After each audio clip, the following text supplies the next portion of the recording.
So I'm going to do a cephalic blood draw on a canine patient.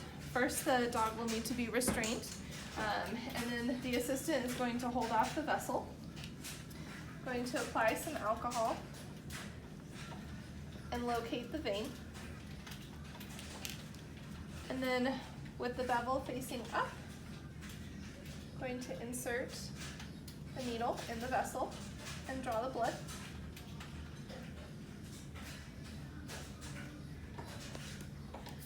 Good boy, hold on.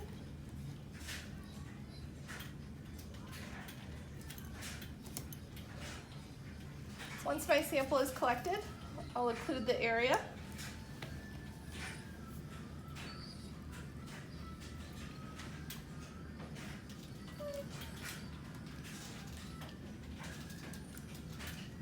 I want to hold it on there for about 60 seconds.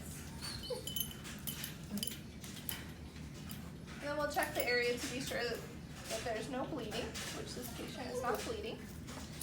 If it is still bleeding, we can place a bandage on it, a little pressure wrap to hold the pressure on it if needed. But that's how you'll do a cephalic blood draw.